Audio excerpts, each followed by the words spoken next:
Good evening students. आज के lecture में हम कुछ इम्पोर्टेंट अकाउंटिंग टर्म्स को एक्सप्लेन करेंगे, उनकी डेफिनेशंस को विद प्रैक्टिकल एग्जांपल, ताकि आपको जो पूरा कॉन्सेप्ट है वो अच्छे तरीके से समझ में आ जाए और आपको पता लगे कि कौन से टर्म को अकाउंटिंग में किस तरीके से अप्लाई करना है। Let's get started. सबसे पहले we have capital expenditure. Capital expenditure basically वो एक्सपेंस होता है जो कंपनी कोई नया एसेट बाय करती है या फिर कोई एग्जिस्टिंग एसेट को इम्प्रूव करने के लिए जो एक्सपेंस करती है उसको हम कैपिटल एक्सपेंडिचर कहते हैं। वो एसेट आपके बिजनेस में यूज होना चाहिए, आपके बिजनेस को ग्रो करे, आपके बिजनेस के लिए हेल्पफुल हो beyond the current accounting period, यानी जो अकाउंटिंग पीरियड चल रहा है उससे ज्यादा टाइम तक वो चलना चाहिए, उसे हम कैपिटल एक्सपेंडिचर कहते हैं। एग्जाम्पल की बात करते हैं, कंपनी अगर एक नई मशीन बाय करती है लेट्स से 20 लाख की 2 मिलियन, अब वो मशीन गुड्स प्रोड्यूस करेगी, प्रोबेबली उसकी जो प्रिडिक्टेबल लाइफ होगी वो 8 to 10 ईयर्स होगी, तो उस मशीन का जो एक्सपेंस हुआ उस मशीन पे उसे हम कैपिटल एक्सपेंडिचर कहते हैं।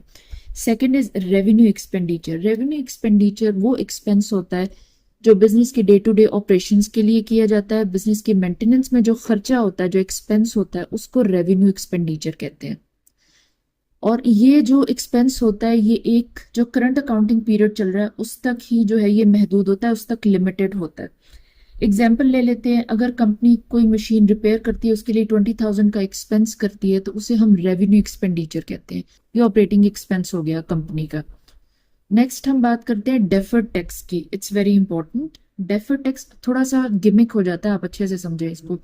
डेफर्ड टैक्स बेसिकली तब अराइज होता है, डेफर्ड कहते हैं मुलतवी होने को, प्रोलॉन्ग हो जाने को। इट्स लाइक जब आपके जो अकाउंटिंग के रूल्स होते हैं और टैक्स के रूल्स होते हैं जो अगर जब कहीं पे थोड़ा डिफर करते हैं, वहां पे जो इनकम या एक्सपेंस रिकॉग्नाइज होती है वो डिफरेंट टाइम्स पे रिकॉग्नाइज होती है अकाउंटिंग के रूल्स और टैक्स के रूल्स के हिसाब से।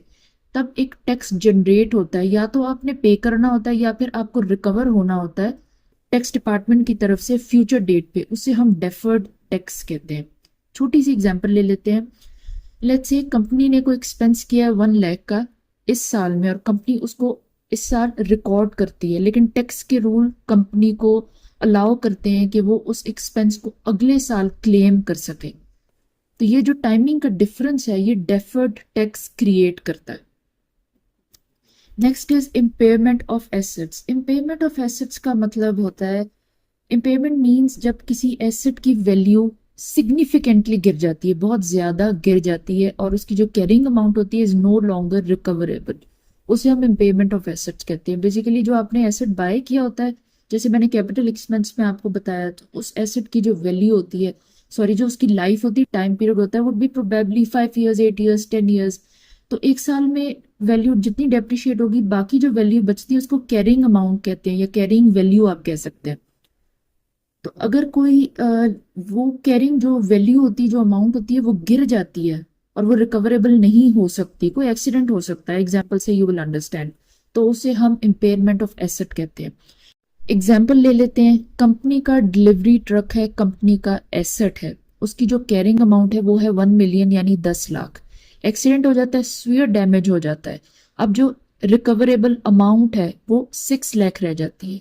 Company recognises an impairment loss of 4 lakh. 4 lakh की जो कीमत है वो गिर जाती है, वो कभी रिकवर नहीं हो सकती।